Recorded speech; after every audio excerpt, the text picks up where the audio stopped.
حضرت عمر فاروق رضی اللہ تعالی عنہ کا شمار عرب کے بڑے بڑے بہادروں میں ہوتا تھا۔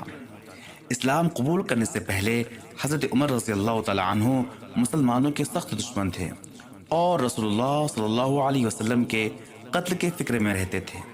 ایک دن اسی ناپاک ارادے سے تلوار لٹکائے ہوئے چلے جا رہے تھے کہ راستے میں حضرت سعد بن ابی وقاص مل گئے۔ انہوں نے پوچھا کہ اے عمر کہاں جا رہے ہو؟ کہنے لگے محمد کو قتل کرنے۔ نعوذ باللہ۔ انہوں نے کہا پہلے اپنی گھر کی تو خبر لے، تیری بہن اور تیرے بہن بھائی دونوں مسلمان ہو چکے ہیں۔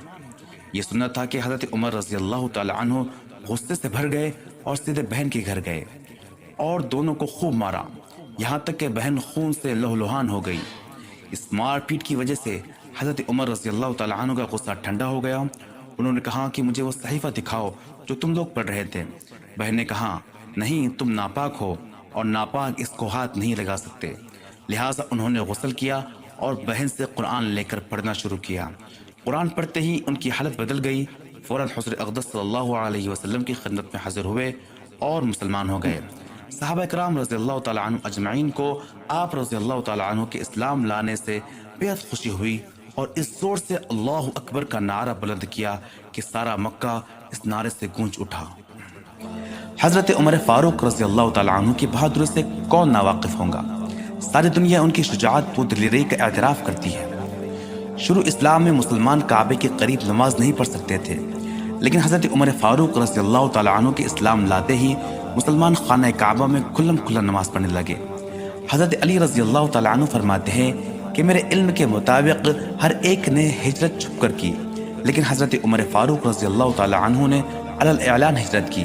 جب انہوں نے ہجرت کرنے کا ارادہ فرمایا تو اپنی تلوار گلے میں لٹکائی اور اپنی کمان کندھے پر ڈالی اور بہت سارے تیر ہاتھ میں لے کر بیت اللہ کے پاس آئے اور اطمینان سے طواف کیا اور پھر مقام ابراہیم کے پاس جا کر 2 رکعت نماز پڑھی۔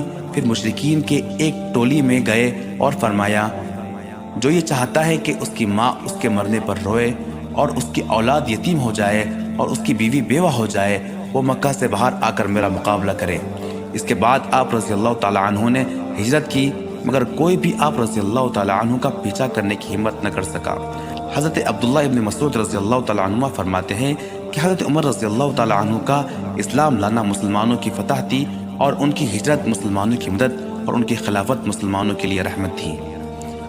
حضرت ابوبکر صدیق رضی اللہ تعالیٰ عنہ کے انتقال کے بعد حضرت عمر فاروق رضی اللہ تعالیٰ عنہ مسلمانوں کے دوسرے خلیفہ بنے۔ آپ رضی اللہ تعالیٰ عنہ نے 10.5 سال خلافت کی۔ آپ رضی اللہ تعالیٰ عنہ کے دور خلافت میں اسلام خوب پھیلا، چمکا اور بڑی بڑی سلطنتیں فتح ہوئی اور یہاں تک کہ روم اور فارس جیسی طاقتور سلطنتوں پر اسلام کا پرچم لہرانے لگا اور مسلمان بڑھتے ہوئے ہندوستان، چین، یورپ کے سرحدوں تک پہنچ گئے۔ آپ رضی اللہ تعالیٰ عنہ کے دور خلافت میں 500 قلعے اور 1036 شہر فتح ہوئے۔ آپ رضی اللہ تعالیٰ عنہ کی خلافت کا رقبہ 20.5 لاکھ مربع میل بیان کیا جاتا ہے۔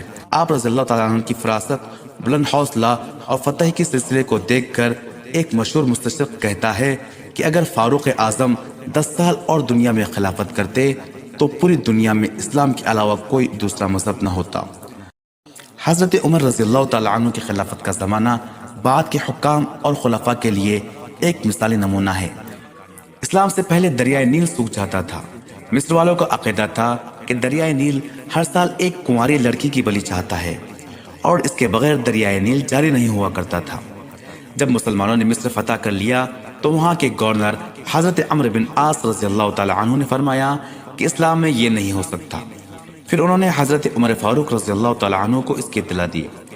حضرت عمر فاروق رضی اللہ تعالیٰ عنہ نے دریائے نیل کے نام یہ خط لکھا: اے دریائے نیل، اگر تو اپنی مرضی سے چلتا ہے تو مت چل، اور اگر تجھے اللہ واحد القہار چلاتے ہیں تو ہم اسی سے سوال کرتے ہیں کہ وہ تجھے چلا دے۔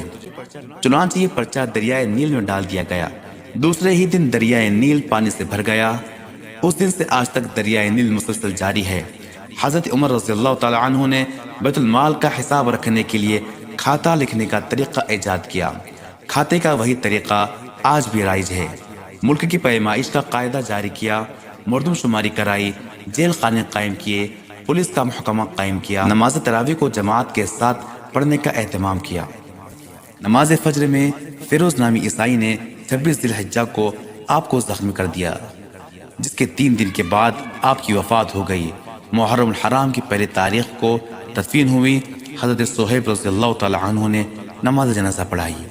اگر آپ کو یہ ایپیسوڈ پسند آیا ہے تو ویڈیو کو لائک کریں اور زیادہ سے زیادہ شیئر کریں، اور ہمارے channel Islamic studio all in one کو سبسکرائب کریں۔